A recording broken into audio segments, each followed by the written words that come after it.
Hi friends, welcome to my channel. இன்றைக்கி என்னென்னு பார்த்தீங்கன்னா, அனைவருக்கும் தமிழ் புத்தாண்டு நல்வாழ்த்துக்கள்.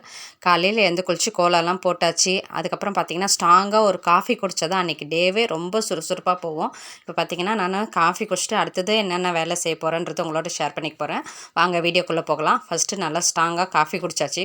குடிச்சிட்டு இப்போ எங்கேயே கிளம்புறேன்னு பார்த்தீங்கன்னா, மார்க்கெட்டுக்கு தான் கிளம்புறேன். மார்க்கெட்டுக்கு போயிட்டு பார்த்தீங்கன்னா, தேவையான பொருளெல்லாம் வாங்கிட்டு வரேன். அதுக்குள்ளே பார்த்தீங்கன்னா, மட்டன் எடுக்கலாம். இன்றைக்கி வருடப்பிறப்பு இல்லைங்களா, அதனால் மட்டன் வந்து 1 கிலோ மட்டன் வாங்கிட்டு வந்தேன். அதுக்கப்புறம் தேங்காய், வெத்தலைப்பாக்கு, இலை எல்லாம் வாங்கிட்டு வந்தேன். அதுக்கப்புறம் 1 மாதத்துக்கு தேவையான முட்டையும் சேர்த்து ஒரே வாங்கிட்டு வந்தேன். இந்த மாதிரி ஒரு அட்டை சேர்த்து வாங்கும்போது நமக்கு வந்து கொஞ்சம் கம்மியாக கிடைக்கும்.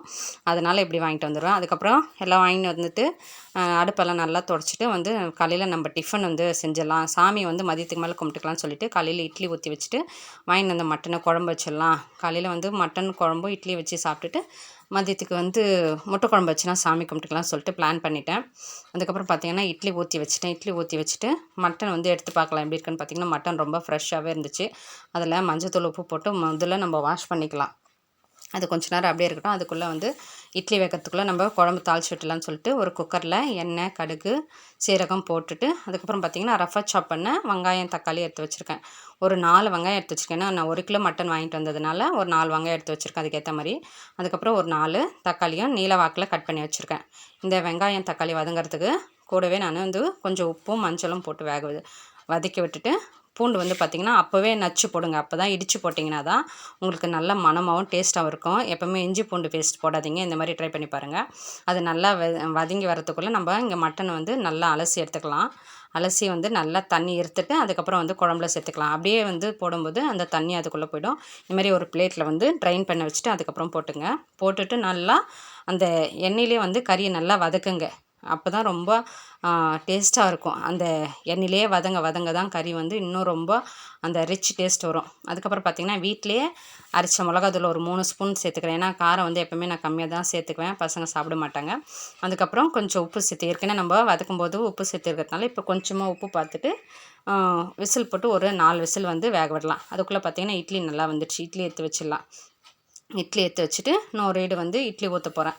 இட்லி ஊற்றிட்டு அதுக்கப்புறம் நம்ம வந்து கறி குழம்புக்கு வந்து ஒரு மசாலா ரெடி பண்ணிடலாம். அதுக்காக என்ன பண்ணுறேன், இதை எடுத்து வச்சுட்டு மசாலா ரெடி பண்ணலான்னு சொல்லிட்டு வந்திருக்கேன். அதுக்குள்ளே பார்த்திங்கன்னா விசிலும் வந்துடுச்சு. அப்புறம் ஆஃப் பண்ணி வச்சுட்டு மசாலா பாருங்கள். இப்போ வந்து ஒரு குக்கரில் கொஞ்சம் சோம்பு, கொஞ்சம் கசகசா, ஒரு பட்டை, அதுக்கப்புறம் பார்த்திங்கன்னா 2 பிரியாணி இலை போட்டுட்டு அதுக்கப்புறம் பார்த்திங்கன்னா கிராம்பு. இது வந்து கிராம்பு வந்து கம்மியாக சேர்த்துக்குவேன். அது வந்து ரொம்ப வந்து காரமாக இருக்கும். அதனால் இது சேர்த்துட்டு அதுக்கப்புறம் பார்த்திங்கன்னா பூண்டு சேர்த்துக்கலாம். கொஞ்சம் நம்ம குழம்புலேயே நசுக்கி போட்டுக்கோம். இப்போ வந்து அரைக்கும்போது கொஞ்சம் பூண்டு, ஒரு கத்து கறிவேப்பிலை, கொத்தமல்லி, அப்புறம் ரஃபாக சாப் பண்ண 2 வெங்காயம், 2 தக்காளி, அது கூட பார்த்திங்கன்னா ஒரு 4 பல்லு முந்திரி போட்டு அரைச்சிக்கலாம். ஏன்னா முந்திரி எதுக்கு போடுறோன்னு பார்த்திங்கன்னா அந்த ரிச் டேஸ்ட்டு கொடுக்கும். நல்லா க்ரீமியாக இருக்கும். அதுக்காக முந்திரி போட்டு வந்து நைஸாக அரைக்காமல் கொஞ்சம் கொரப்பாக அரைச்சிட்டு வாங்க. அப்போ தான் வந்து குழம்பு வந்து ரொம்ப திக்காக க்ரீமியாக வந்து நல்லாயிருக்கும். பார்த்திங்கன்னா ஸ்டீம் போயிடுச்சு. நம்ம அரைச்சி வச்ச மசாலா ஊற்றிட்டு ஒரு கொதி வந்து விட்டு எடுத்தோம்னா நமக்கு நல்ல அட்டகாசமான மட்டன் குழம்பு ரெடி ஆகிடும். அந்த ஒரு கொதி வரத்துக்குள்ளே நம்மனா பார்த்திங்கன்னா இப்போ போயிட்டு கொஞ்சம் சாமான் தேய்ச்சிட்டு வந்துடுறேன். காலையிலே சீக்கிரமாக வந்து மார்க்கெட் போயிருந்ததுனால சாமான் தேய்க்கவே இல்லை. சாமானும் காலையில் தேய்ச்சிட்டோம்னா அதுக்கப்புறம் நம்ம அடுத்தடுத்த வேலை செய்கிறதுக்கு வந்து கரெக்டாக இருக்கும். இப்போ சாமான் தேய்க்கிறதுக்குள்ளே குழம்பும் கொஞ்சம் நல்லா சுண்டி வந்துடுச்சு. நல்லா கொதி வந்து நல்லா அட்டகாசமாக இருக்குது. இப்போ பார்த்திங்கன்னா அப்படியே சுட சுட இட்லி போட்டு காலையில் நல்லா தலை குளிச்சுட்டு அந்த மட்டன் குழம்புல வந்து இட்லியை ஊற வச்சு சாப்பிட்ற அந்த டேஸ்ட்டே சுகமே வேறு லெவலுங்க. அந்த இட்லியில் அப்படியே குழம்பு ஊற வச்சு பிச்சு சாப்பிட்டோம்னா அப்படி இருக்கும். சாப்பிட்டு முடிச்சுட்டு கொஞ்ச நேரம் ரெஸ்ட் எடுத்துகிட்டு பார்த்திங்கன்னா அடுத்தது சாமி கும்பிட்றதுக்கு ஃபஸ்ட்டு வந்து பாயாசம் வச்சிடலாம் அப்படின்னு சொல்லிட்டு ரெடி பண்ணிகிட்ருக்கேன். முந்திரி, திராட்சை வந்து நெய்யில் வறுத்து எடுத்து வச்சுக்கலாம். அப்படியே கொஞ்சம் சாரப்பருப்பும் வாங்கிட்டு வந்திருந்தேன். அதையும் பார்த்திங்கன்னா நெய்யில் நல்லா வறுத்து எடுத்து வச்சிடலாம் அப்படின்னு சொல்லிட்டு எல்லாத்தையும் ஒன்று ஒன்றா தனியாக வறுத்து வச்சுருக்கேன். பார்த்திங்கன்னா திராட்சை வந்து வறுக்கும்போது பார்த்திங்கன்னா அப்படியே குடமாக உப்பி வரும். அப்போவே வந்து பார்த்திங்கன்னா கரெக்டாக நல்லா வறுந்துடுச்சுன்னு அர்த்தம். இந்த ஸ்டேஜில் வந்து எடுத்து வச்சுருங்க. அதுக்கப்புறம் வந்து தண்ணி எடுத்து வச்சுருக்கேன். தண்ணியில் பார்த்திங்கன்னா கொஞ்சம் வந்து ஒரு 1 லிட்டர் தண்ணி எடுத்து வச்சுருக்கேன்.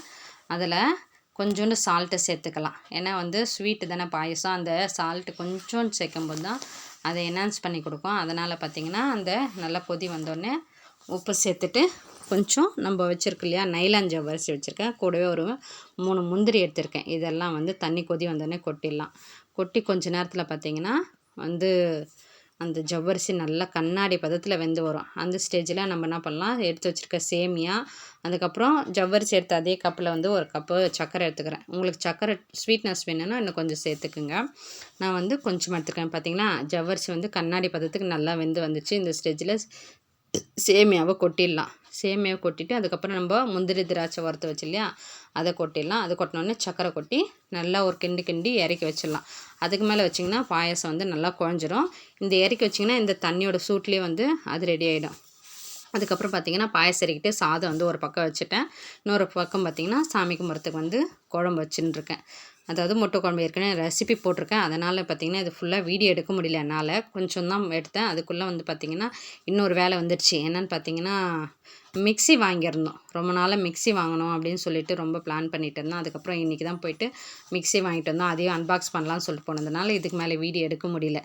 வெங்காயம் தக்காளி போட்டு நல்லா வதங்கிட்டு உப்பு மஞ்சள் போட்டு கொஞ்சம் பெருங்காயம் போட்டு நல்லா வதக்கிட்டு அதுக்கப்புறம் பூண்டு இடித்து போட்டுட்டு தேவையான உப்பு மிளகாத்தூள் போட்டு வீட்டு மிளகாத்தூள் தான் போட்டு குழம்பு கொதிக்க வச்சுட்டேன். அதுக்குள்ளே பார்த்திங்கன்னா மிக்ஸி அன்பாக்ஸ் பண்ணி அர்த்தங்காட்டியும் சாதம் வந்து வந்துடுச்சு. சாதம் வச்சுட்டு குழம்பும் அதுக்கப்புறம் பார்த்திங்கன்னா அதிலே சாதம் வச்சுட்டு அதுக்கப்புறம் முட்டை வேக வச்சேன்.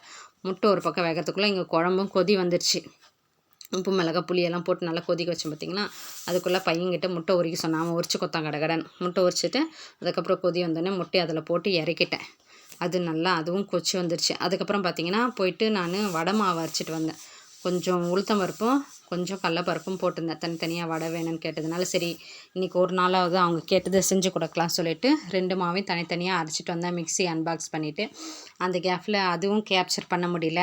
அதுக்கப்புறம் கண்ணே நல்லா பிரைட்டாக அப்போ தான் தெரிஞ்சுது. அப்புறம் பார்த்திங்கன்னா இடுப்பு பெண்டு கழண்டிடுச்சு. உங்களுக்கெல்லாம் எப்படி நியூ இயர் போச்சு, என்னென்னலாம் பண்ணீங்க அப்படின்னு சொல்லிட்டு எனக்கு கமெண்ட் பண்ணுங்கள். ஓகே ஃப்ரெண்ட்ஸ், டாட்டா பாய். இன்னும் ஒரு வீடியோவில் பார்க்கலாம்.